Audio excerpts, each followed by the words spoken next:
अनंत कोटी प्रणिपात करून श्रोत्रिय ब्रह्मनिष्ठ सद्गुरू महादेव कुंभारप्पाजी यांच्याही चरणी शिर साष्टांग प्रणिपात करून तुम्हा सर्व मुमुक्षु साधकांच्या चरणी विनम्र अभिवादन करून नाशिकेत ग्रंथामध्ये प्रवेश होऊया. नाशिकेत ग्रंथाचा 8वा अध्याय. हो, तर कालच्या भागामध्ये आपण बघितलं सगळे ऋषी कुठं आले? उद्दालक ऋषीच्या आश्रमाकडं आले. नाशिकेतानं यमलोकाला जाऊन देहासगट परत आला. ही अद्भुत अशी वार्ता सगळ्यांना कळाली आणि सगळ्याला कळाल्यामुळं सगळेच ऋषी जे तपस्वी होते, वेगवेगळ्या तपसाधना करणारे जे ऋषी होते, ते सगळे ऋषी मिळून तिथं आले आणि नाशिकेताला आसनावर बसवून तू जी गमन केलंस यमपुरीला जाऊन जी परत आलास, तिथलंही तुला सगळं माहीत आहे आणि इथलं लोकातलं सुद्धा सगळं माहीत आहे तुला. तर तिथं कसं दिनचर्या कशी आहे, तिथं यमराजा कसा आहे, चित्रगुप्ताचा महाल कसा आहे, तिथं वृक्ष आपल्या इथल्यासारखे आहेत का, असं अनेक प्रश्न विचारलेले आहेत. ते प्रश्नाचं उत्तर नाशिकेत म्हणतो, मी तुम्हाला सांगतो. अनेक प्रश्न विचारले. संसार संतापाने भयभीत होऊन गेलेले असतात. त्यांनी काय विहित कर्म करावे, संसारी लोकांनी चांगलं कर्म कोणतं करावं, तिथं तुम्ही बघितलेलं आहे. सगळ्या कर्माचे फळ यमराज जो देतो ते. कोणत्या कर्माचरणाने यमलोक प्राप्त होत नाही, यमलोकात जायचं नाही तर कोणतं आचरण करावं लागेल, याशिवाय तू जे पाहिलंस ते सर्वांस निवेदन कर. तिथं तू जी बघितलंस ते सगळं आम्हाला सांग, आम्हा सर्वांना तू सांग. तू प्रत्यक्ष ज्ञानदेव आहेस, तुला इह पर सर्व माहीत आहे. पुरी गमन ऐकून देशोदेशीचे तपोधन आश्चर्याने येथे आले आहेत.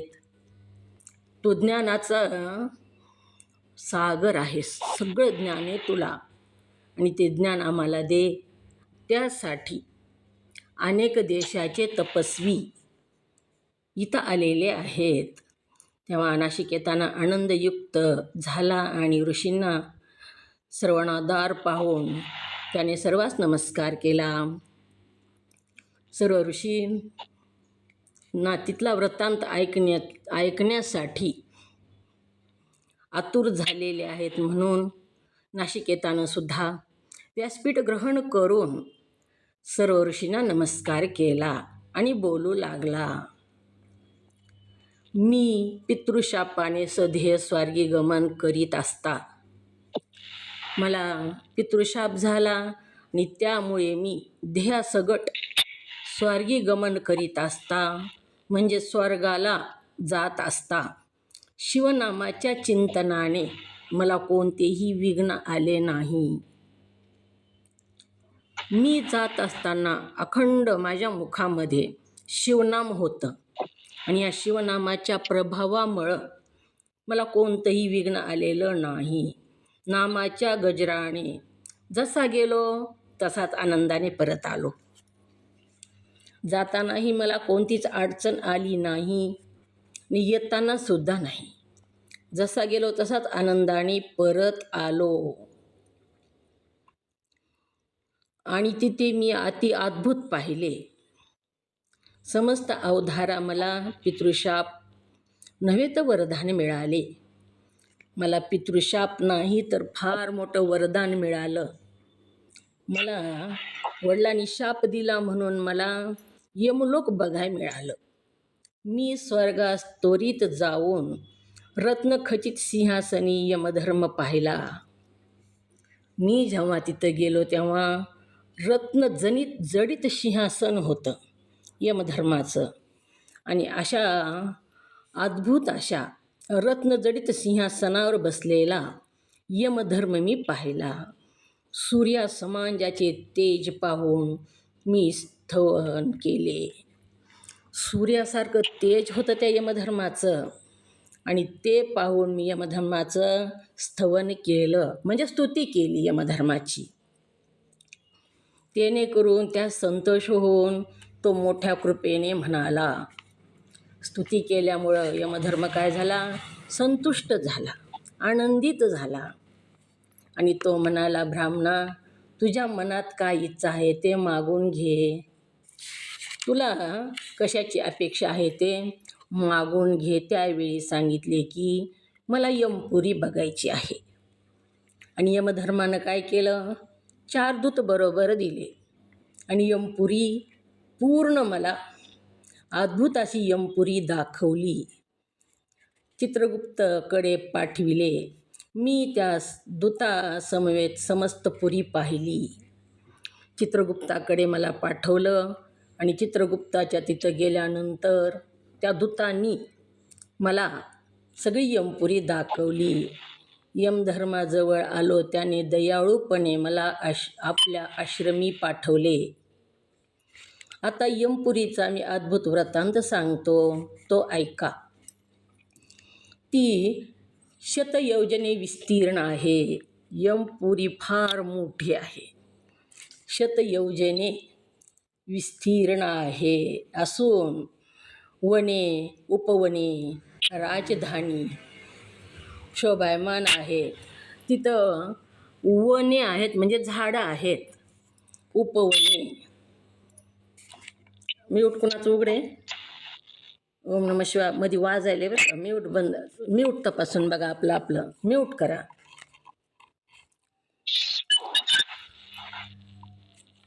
ओम नमः शिवाय. बाबा म्यूट उघडे का? कुणाकोण तरी बंद करा. बाबासाहेब हो, म्यूट करा. तुमचं दोन्हीही सुरू आहे. माईक, व्हिडिओ सुरू आहे आणि माईक पण सुरू आहे. दोन्हीही बंद करा, तरी तुम्हाला ऐकायला येतं. दोन्ही बंद केला तरी.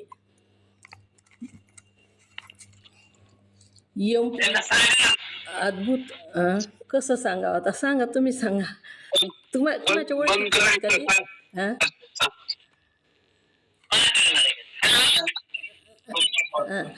म्यूट करा. ती डाव्या हाताला पहिलं चौकोन आहे ना, त्याच्यावर टच करा आणि त्याच्या शेजारच्यावर पण टच करा. फुली येते त्रिशूळासारखं आहे ना, त्याच्यावर पण टच करा, दोन्हीवर. म्हणजे तुमचं म्यूट ती बंद होतं. तुम्हाला ऐकायला येतं, पण बंद झालं तरी. त्याला फक्त बोट ठेवा त्याच्यावर.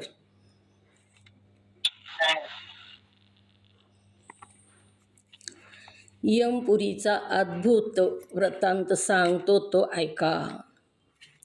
मी शतयोजने विस्तीर्ण ती यमपुरी बघितली. यमपुरी वने, उपवने, राजधानी शोभायमान आहे. तिथली राजधानीसुद्धा फार शोभायमान आहे. वनेसुद्धा खूप सुंदर आहेत. वने, उपवने म्हणजे मोठमोठे झाडं, छोट्या छोट्या वेली, वृक्ष. उपवने ही सुद्धा अतिशय तिथं शोभायमान आणि अद्भुत आहेत. अद्भुत व्रत. ओम नमः शिवाय. व्यत्यय येतो बघा हे असं झाल्यावर. विस्तीर्ण दयाळू असून शोभायमान आहेत. तेथे कल्पतरू, पारिजातक, देवदार, नागचंपक असे अनेक अलौकिक दिव्य तरू असून कोणते कोणते वृक्ष आहेत तिथं? कल्पतरू. तिथं यमलोकामध्ये, धर्मराजाच्या ह्या लोकामध्ये कल्पतरू, पारिजातक, देवदार उंचची उंच वृक्ष असतो, सरळ उंच जातो. नागचंपक म्हणजे नागविलीचे पानं, चंपक म्हणजे फुलं असे अनेक अलौकिक दिव्य तरु असून नाना अद्भुत सरळ दाट असे वृक्ष आहेत. तिथं सुंदर असं वातावरण आहे, भयानक असं नाही. तिथं सगळं आहे. मोठमोठे वृक्ष आहेत, उंच सरळ गेलेले देवदार वृक्ष आहेत, नागिवलीचे वृक्ष आहेत, फुलाचे वेली आहेत. अलौकिक असं दिव्य तिथं, इथं न बघितलेले असे दिव्य असे वृक्ष तिथं मी बघितले. अलौकिक दिव्य तरु, तरु म्हणजे वृक्ष असून नाना अद्भुत सरळ दाट असे वृक्ष आहेत. अद्भुत असे वेगळे वेगळे आणि दाट अशी वृक्षाची झाडी तिथं त्या यमपुरीमध्ये आहे. अनेक वने शोभिवंत असून सर्व काळ अलीकुळे झंकार देतात. शोभायमान असं वन आहे. आनंदमय वातावरण तिथं सुद्धा आहे. चहू शोभिवंत असून चहू दिशांची द्वारे 5 योजने रुंद असून चारी बाजूला दारं आहेत. त्या यमपुरीला मोठमोठे दारं 5 योजने रुंद असून 10 योजने उंचीची आहेत. मोठमोठे दार आहेत. 5 योजने रुंदीला दार आहेत, एवढं मोठं दार आहे. आणि 10 योजने उंची असे चारीही बाजूला 4 दारं आहेत. त्यावर मखरे, पताका, तोरणे म्हणजे चित्र काढलेले आहेत. शोभिवंत असे ते दारं आहेत. पताका लावलेले आहेत. अनेक प्रकारचे तोरणं तिथं लावलेले आहेत. रत्नखचित दामोदरे, रत्नानं मडवलेले असे सुंदर असे तोरण त्या दाराला लावलेले आहेत. सुंदर असून नाना विचित्र शोभायमान त्यामध्ये महाजन दिव्य तेजाने विराजमान असून एवढे सुंदर असे दरवाजे आहेत. आणि त्याच्यामध्ये हा यमराज दिव्य अशा तेजाने विराजमान आहे.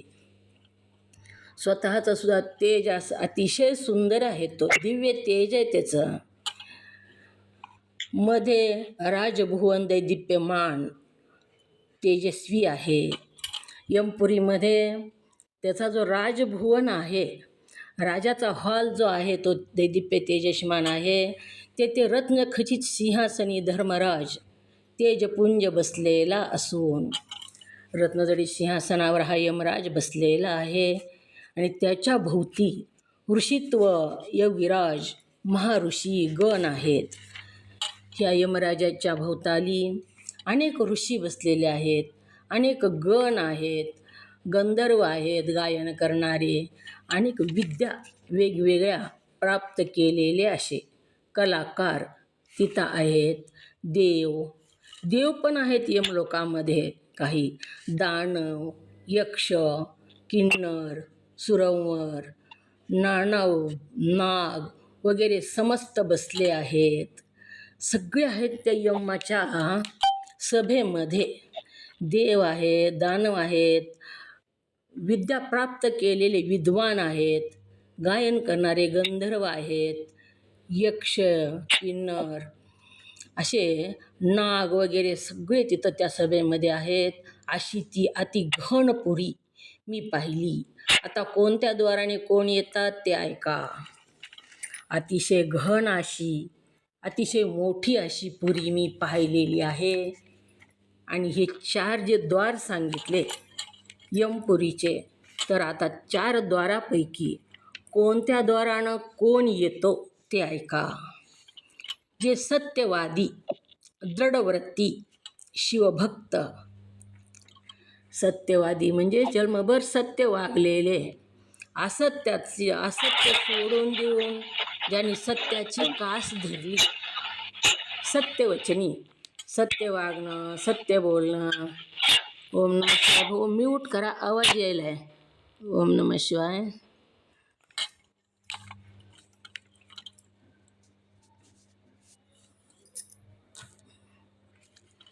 सत्यवादी, दृढव्रती म्हणजे दृढ निश्चयावर आपल्या आपल्या निश्चयावर स्थिर राहणारे दृढ वृत्ती, भक्ती करत असताना सुद्धा जे डळमळत नाहीत, काहीही येऊ त्याची जी भक्ती असते ती भक्ती तशीच अखंड राहते.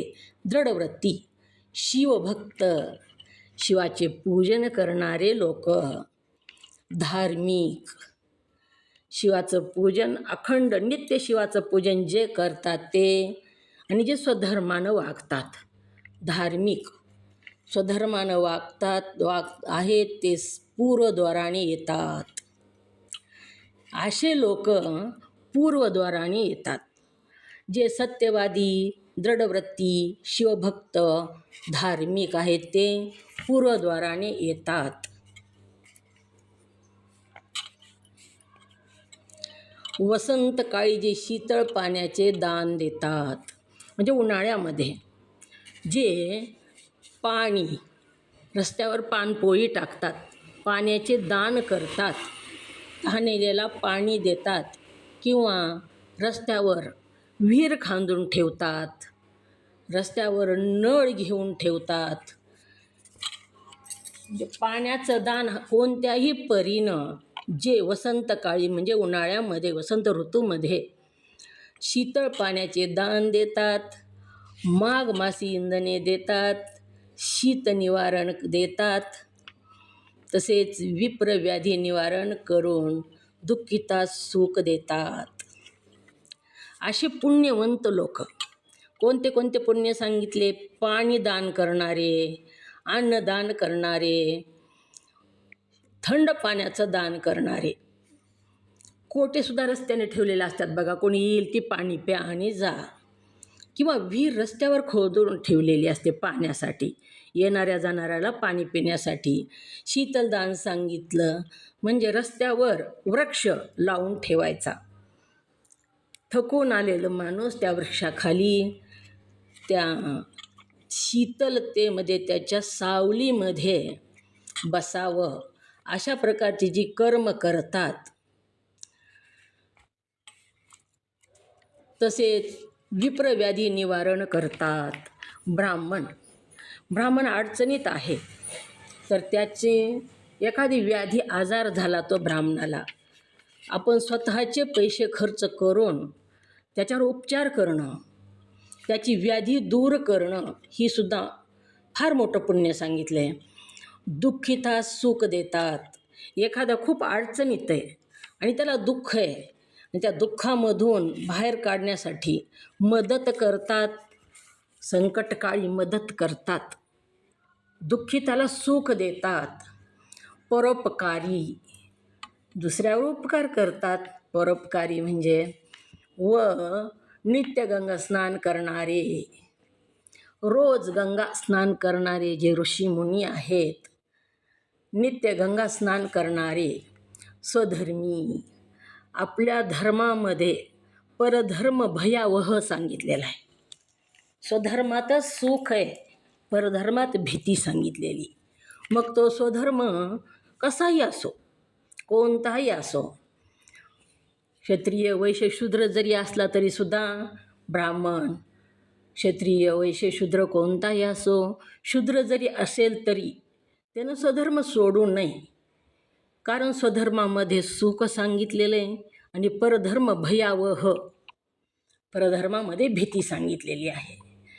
अनेक धर्म आहेत शास्त्रामध्ये, शेजार धर्म, पत्नी धर्म, सगळा मुलाचा धर्म, आईवडिलाचा धर्म, हे किंवा ज्या जातीमध्ये जन्म झाला तो धर्म, पहिला मनुष्य धर्म, एका माणसाने दुसऱ्या माणसासारखं वागावं, हाच मनुष्य धर्म. नाहीतर राक्षसासारखं वागलं तर त्याला मनुष्य म्हणत नाहीत. आपण म्हणतो सुद्धा, ती काय माणूस आहे का हो, राक्षस आहे ती मनुष्याच्या रूपातला, असं म्हणतो. किंवा एखादा परोपकारी जर असेल तर आपण म्हणतो, अहो तो देव माणूस आहे, ते तसं करणार नाही, तो माणसाच्या रूपातला देव आहे.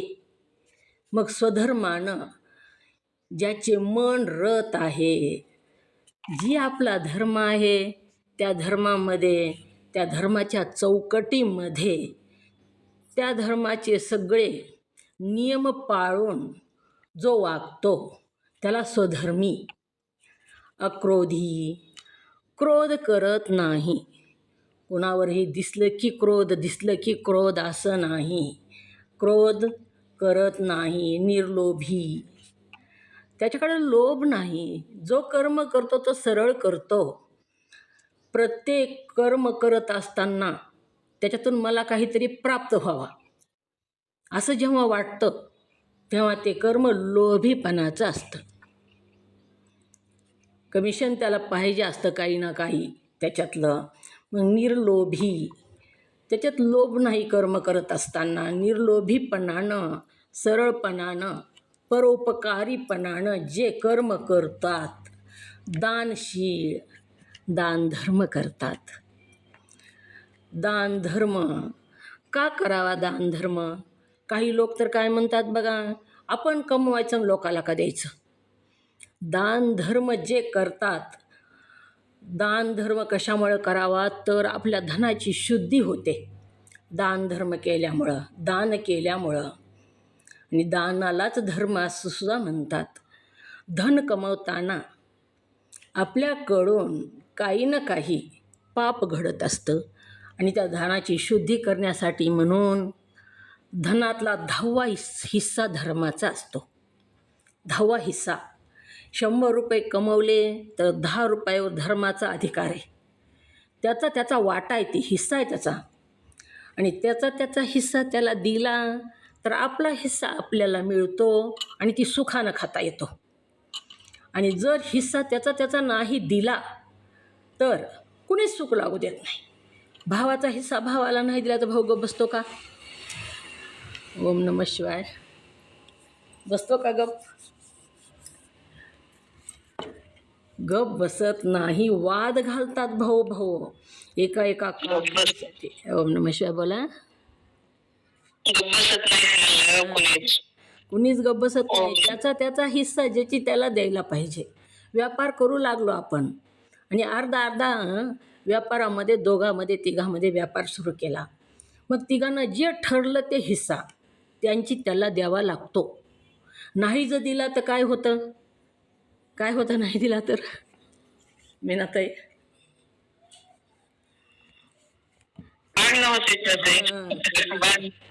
कलह होतो. कुणाला सुख लागत नाही. त्याचा हिस्सा ज्याची त्याला दिला तर मग दान का करावं तर धर्माचा हिस्सा धर्माला देऊन टाकावा. म्हणजेच ते आपल्याला बाकीचा हिस्सा सुख पडू देतो. सुख लागतं आपल्या जी हिश्श्याचं आपण घेतलं तर. नाही तर धर्माचं बी आपण जर घेऊन बसलो आणि आपलंही आपण जर घेऊन बसलो तर धर्म सुख लागू देत नाही. धर्म म्हणजेच ईश्वर आहे. धर्म म्हणजेच लक्ष्मी आहे. आणि ही लक्ष्मी जी असते, पैसा म्हणजे लक्ष्मी, धन म्हणजे लक्ष्मी. आता ही धन जे आलेलं आहे तर आपल्याला जेव्हा धन 1000 रुपये आपल्याला कमाई झाली तर त्याच्यातले 1000मधले 100 रुपये तरी धर्मासाठी खर्च व्हायला पाहिजेत तरच लक्ष्मी सुखानं खाऊ देते. नाही तर लक्ष्मी सुखानं खाऊ देत नाही. लक्ष्मी, पैसा ही लक्ष्मी आहे आणि नारायण म्हणजे धर्म आहे, तिचा पती आहे. मग लक्ष्मीची भेट तिच्या पतीबरोबर जर नाही होऊ दिली तर लक्ष्मी सुख लागू देत नाही. ज्याप्रमाणे मुलगी आपल्या घरी आणि आपल्या घरी खूप धन आहे परंतु मुलगी आपल्या घरी आणून ठेवली आणि तिच्या नवऱ्याला भेटू देत नाहीत. तिला कितीही तर सुखात ठेवतात पण नवऱ्याला भेटू देत नाहीत तर ती मुलगी सुखी राहत नाही. तिच्या सासरी जायचं म्हणते. ती गरिबी असो श्रीमंती असो, मी माझ्या घरी सुखानं राहील म्हणते. तसंच आहे लक्ष्मीचं. लक्ष्मी म्हणजे धन. हे धन जे आपल्याकडं आलेलं आहे त्याचा 10वा हिस्सा धर्माला खर्च करायला पाहिजे. धर्म, कार्य, दान, धर्म, अन्नदान, सद्गुरूच्या मठामध्ये कोणतं का होईना धर्म कार्य करून त्याचा हिस्सा त्याला द्यावा. आणि त्याचा हिस्सा नाही त्याला दिला तर कोर्टात घालावा लागतो किंवा दवाखान्यात घालावा लागतो त्या धर्माचा हिस्सा, म्हणजे लक्ष्मी सुख लागू देत नाही. कोर्टात घालावा लागतो, दवाखान्यात घालावा लागतो. इकडं तिकडं नाही गेलं तर चोर चोरून नेतो, त्याच्यापासून बी बचाव करून ठेवला तर अग्नी खातो असं सांगितलेले. त्याचा हिस्सा जर त्याला नाही दिला तर ते तुमचा बी हिस्सा घेऊन जातो. मग माझं माझं दे, माझं नाही दिलंस तर मग तुझं पण मी घेऊन जातो. म्हणून त्याचा हिस्सा, 10वा हिस्सा, जास्त नाही. 100 रुपये कमाई झाली तर फक्त 10 रुपये त्याच्यासाठी खर्च करायचेत. मग दानशील असे जे असतात, दान धर्म करणारे, आपल्यापासलं सगळंच देऊन टाकायचं नाही दान म्हणजे, पण त्याचा हिस्सा तरी त्याला देऊन टाकायचा. काहीतरी आपल्या प्रपंचाचं आलेलं धन परमार्थासाठी खर्च व्हायला पाहिजे. शुचिस्मंत म्हणजे सदा शुद्ध राहणारे, आंतरबाह्य शुद्ध. बाहेरसुद्धा स्नान करून शुद्ध शरीर असतं त्यांचं, आणि अंतःकरण शुद्ध असतं. शुद्ध अंतःकरण कुणाला म्हणावं तर पोटात आहे तेच ओठात आहे. पोटात वेगळं ओठात वेगळं असं नाही. आणि ज्याचं शुद्ध अंतःकरण आहे तिथंच ईश्वर राहतो. ज्याचे हृदय निर्मळ निष्कपट जैसे गंगाजळ, तिथे तिष्ठे मी ज्याशोनिळ सद्भाव दे. कोणी सांगितलं असं? कोण म्हणले असं? ओम नमः शिवाय.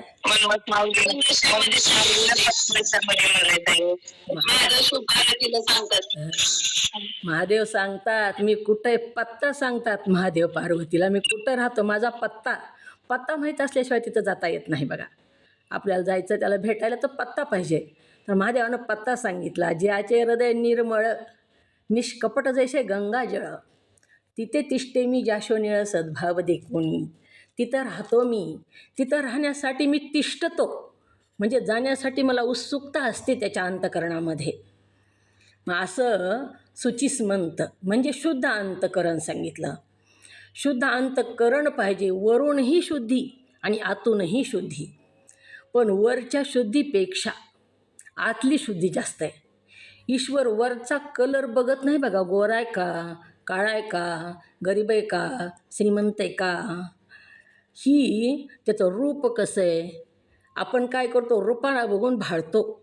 आणि ईश्वर रूप बघत नाही तर काय बघतो, कातड्याचा कलर बघत नाही, आतड्याचा कलर बघतो. तो मधिक आहे त्याच्या. ओम नमः शिवाय. बोला. त्याच्यामध्ये आतड्यामध्ये त्याच्या काय भरलेलं आहे, कातडं त्याचं कसं आहे हा बघत नाही. वरच्या कातड्याचा कलर बघत नाही तर आतड्याचा कलर बघतो. त्याच्यासाठी त्याच्या आतडे किती तुटतात ईश्वर भक्तीसाठी. शुचिस्मंत असे जे भक्त आहेत, आंतर्बाह्य शुद्ध. शुचिस्मंत म्हणजे बाहेरून पण शुद्ध, बाहेरूनही मळके कपडे घातलेले नाहीत, बिन आंघोळीचा कधी राहत नाही, बाहेरही शुद्ध आणि अंतःकरण सुद्धा शुद्ध. बाहेरची शुद्धी पाण्यानं केली जाते. पाणी साबण लावून बाहेरचा ध्येय शुद्ध केला जातो. अंतःकरण मात्र नामस्मरणानं शुद्ध होतं. अंतःकरण निर्मळ होत चालतं नामस्मरणानं. हळूहळू झुळू अंतःकरणात जर नामस्मरण सुरू असेल तर अंतःकरण शुद्ध होत चालतं. भगवत भजनी रत, ईश्वराच्या भजनामध्ये अखंड रमून गेलेले जे असतात, ईश्वर भजनामध्ये रत झालेले, रमून गेलेले, भगवत भजनामध्ये ज्यांना आनंद मिळतो. भगवत भजन जबरदस्तीनं कुणी करीत नाही. बघा, कर म्हणलं तरी करीत नाही, त्याला मधूनच आनंद मिळतो म्हणून ते भगवत भजन करतो. कितीही अडचणी येऊ द्या भगवत भजन करणाराला, त्या तेवढ्या अडचणी पार करून तो मुसांडी मारून पुढे जातो. कशालाच गुमानित नाही तो. त्याची भक्ती कशानंच थांबत नाही आणि कुणीच थांबवू शकत नाही. ईश्वर त्याला साथी होतो. भगवत भजनी रत. तसेच परदुःखाने दुःखित होणारे, दुसऱ्याचं दुःख बघितलं की त्याला मदत करणारे, दुःखित होणारे. दुसऱ्याचं दुःख बघून दुःख होतं, पण नुसतं दुःख होऊन आपल्याला काय करायचं आहे म्हणून नाही, तर परदुःखानं दुःखित होऊन त्यांना मदत करायला पाहिजे. त्यांना त्या दुःखातून बाहेर काढण्यासाठी आपल्याला जे होईल ते हात देणारे, त्याला हात देऊन बाहेर काढणारे आणि माता पित्यास देवासमान भजणारे. बघा काय सांगितलं. सगळ्यात मोठं दैवत जर कोणतं असेल तर आई आणि वडील, माता पिता. आणि ह्या माता पित्यास देवासमान भजणारे. आई वडिलाची जर सेवा केली तर 2 पाय आईचे आणि 2 पाय वडिलाचे. दोनधाम पिता दोनधाम माता दोनधाम पिता, कशाला जाता लांब तुमचे इथेच 4 धाम. ह्याचा अर्थ तीर्थयात्रा करू नका असा नाही, परंतु तीर्थयात्रेतनं जे पुण्य प्राप्त होतं ते पुण्य माता पित्याच्या सेवेनं प्राप्त होतं. माता पित्याची सेवा केल्यानं त्या पुण्याची प्राप्ती होते. पृथ्वी प्रदक्षिणा गणेश जेव्हा कार्तिकेय आणि गणेश दोघांना पृथ्वी प्रदक्षिणेला पाठवलं. लग्न शिवपार्वती बोलत बसलेले होते आणि लग्न करायचा विषय, लेकरं मोठे झाले की लग्न करायचा विषय असतो आईवडिलाचा. मग शिव आणि पार्वती दोघंही कार्तिक स्वामीचा आणि गणेशाच्या लग्नाविषयी बोलू लागले आणि बोलत बोलत दोघाचा वाद सुरू झाला. वाद सुरू व्हायला काहीच कारण लागत नाही पती पत्नीमध्ये. देवाचा सुद्धा झालेला आहे, आपला तर काय होतोच. आणि वाद होत नाही तिथं प्रेमसुद्धा नाही. पार्वती आईसाहेबांना मागून घेतलेले महादेवाला काशीमध्ये, देवा जेव्हा पती पत्नीचं भांडण होईल तेव्हा प्रेमात वाढ व्हावी, तिथं दुश्मनी लागू नये तर त्यांच्या प्रेमात वाढ व्हावी. असंच मग शिवपार्वतीचा सुद्धा थोडासा वाद झाला आणि तिथं नारद मुनी आले. कथाभाग खूप मोठा आहे, थोडंसं सांगते. नारद मुनी आले आणि नारद मुनी म्हणून लग्न आधी महादेव म्हणाले आपण कार्तिकेयाचं लग्न करू आधी, आणि आईसाहेब म्हणू लागल्या गणेशाचं करू लग्न आधी. तेव्हा महादेव म्हणू लागले कार्तिकेय मोठा आहे त्याचं आधी लग्न करू.